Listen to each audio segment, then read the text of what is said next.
15 hours ago, I stood in my kitchen, staring at a table that looked like a magazine spread. 23 perfectly plated dishes. 3 days of work.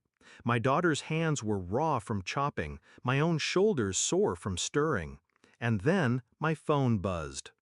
"Dad, we've decided to celebrate at a restaurant. It's adults only." Adults only. 3 words, a lifetime of bitterness, compressed into a text. I didn't call, I didn't beg, I didn't even ask why. I just told my daughter to put down the frosting bag and go take a shower. She didn't see the way my jaw clenched. She didn't hear the plan clicking into place in my head. You have to understand something about my family. They don't argue, they exclude. Growing up, silence was their punishment of choice. No shouting, no open fights, just a cold lockout from whatever mattered. And for years, I kept trying to earn my way back in. When my mother was sick, I was the one who sat with her through the night. When my father's business was failing, I was the one who found him a lawyer. And still, I was the daughter they could set aside without blinking. The betrayal didn't surprise me, but the timing, that was the knife twist. This party was for my mother, her 70th. The first big celebration since she recovered from surgery. My daughter had taken ownership of the menu, her first time cooking for the whole family. She was proud, glowing, and they robbed her of that moment. Not because she did anything wrong, but because, like me, they see her as less. That was when the cold inside me settled. I didn't rage, I prepared. At 8:12 p.m., I sent my dad a single message. "Got it. Have a great night." Then I got to work. Step 1, wrap every dish in foil, still hot. Step 2, load them into the car. Step 3, drive. Where? Not to the restaurant. I knew exactly where they'd be. My mother posts every location she's at on Facebook. That night was no different. Dinner at Armand's, family night. The restaurant was a dim, polished place. Through the window, I saw them at a long table. My mother in the middle, my father at the head. Laughing, glasses raised. Not an empty seat in sight for me or my daughter. Perfect. I parked 2 blocks away and waited until 9:46 p.m., the time I knew the check would hit the table. My family has never lingered past dessert. Then I drove home. That's when the real work began. I pulled out my phone, opened our extended family group chat, 47 relatives including out-of-town cousins, and typed, "Just wanted to share photos from Mom's birthday feast.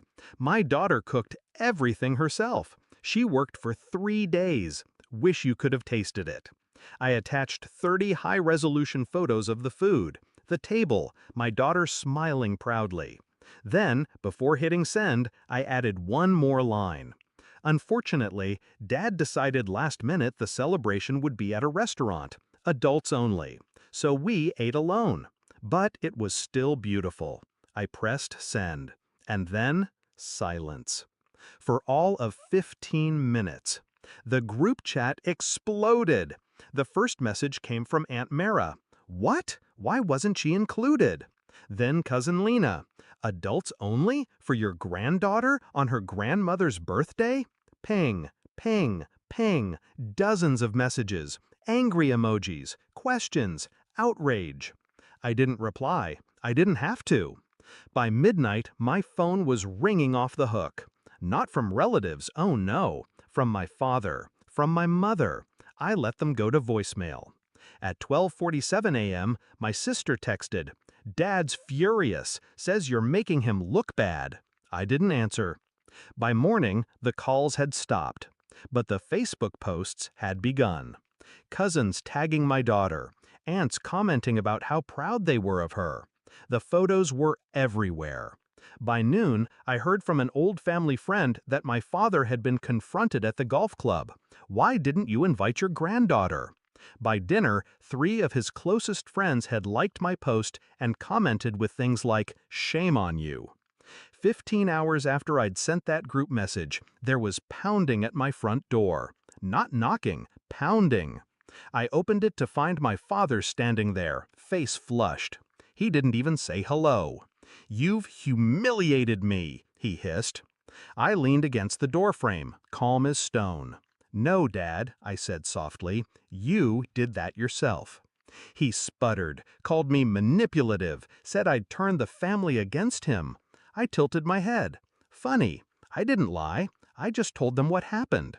If the truth makes you look bad, maybe it's not me who needs to change. His jaw worked like he wanted to spit fire, but there was nothing left for him to burn me with. He left without another word. The next day, my mother called. Not to apologize, of course, but to smooth things over. I told her I wasn't angry, that we were just moving on. And we have. Except now, the invitations to family events come far less often, which is fine. My daughter